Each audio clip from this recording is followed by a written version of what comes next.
बहुत बड़ी संत हुई है करमेती बाई जी। उनके पिता व्यासदेव जी थे। वो भगवान की कथा कहा करते थे। एक दिन एक चोर और वो वहीं से गुजर रहा था, तो वो वर्णन कर रहे थे, आज भगवान श्री कृष्ण को यशोदा मैया ने सोने का हार पहनाया। सोने का, वो तो चोर था। सुनते ही कदम रुक गए। मैया ने फिर सोने की बाजूबंद पहनाई, फिर सोने का कंगन, फिर करधनी भी सोने की, आज लकुट भी सोने की दी और लाला को गौवें चराने के लिए भेजा। आज, क्योंकि भगवत लीला नित्य चलती है ना, तो उसे आज कह के ही कहा जाता है। तो तुरंत रुक गया और जब सब कथा की भगत चले गए तो नजदीक गया और चाकू निकाली। कहा, इस धनी का नाम बताओ। देखो गुरु कृपा तुम्हें बताए। समझ गए। बोले ये हटाओ तुम चाकू। तुम इस धनी को क्या करोगे? बोले लूटेंगे। बोले तुम्हारी सामर्थ्य नहीं है कि इसको लूट सको। ये बड़े बड़ों को लूट लेता है, इसको तुम क्या लूटोगे?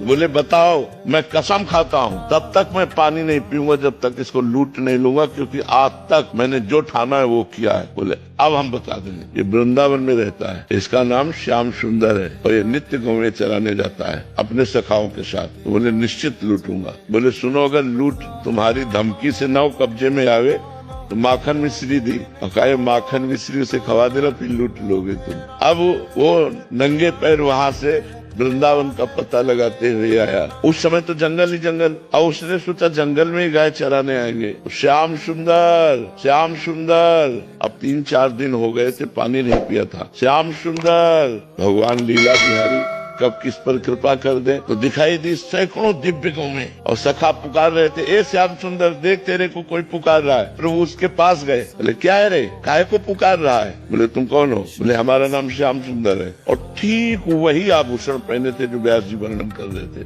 क्योंकि भगवान तो सर्वांतर्यामी है ना। उसकी दृष्टि गई। बोले जिंदगी में ऐसा हमको अवसर नहीं मिला कि एक बालक को लूट ले। उसने निकाली चाकू और कहा नीचे उतार के सब रख। अरे चाकू से डरते हैं। और ठाकुर जी की वो मधुर भाषा तो उसे गुस्सा तो आ नहीं रही थी, प्रेम आ रहा था। उसने चाकू रख दिया।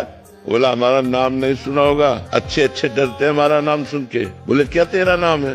बोले गोवर्धन डाकू। बोले पता है मेरा क्या नाम है? गोवर्धन धारी। तब उनको पंडित जी की याद आ गई कि पंडित जी ने कहा था कि बहुत वो कब्जे में आने वाला नहीं। तो उसने कहा सुनो, ये अपने आभूषण दे दो, माखन मिश्री खा लो। भगवान ने उस जीव पर कृपा की। ये ही माखन मिश्री खाई और कहा तू भी पहले खा, क्योंकि तूने अभी तक पानी नहीं पिया। जे उसने भगवान का उच्छिष्ट, सारे पाप नष्ट हो गए, दिव्य ज्ञान प्रकट हो गया और वृंदावन में रहकर ही भजन करके वो भगवान के धाम को गया।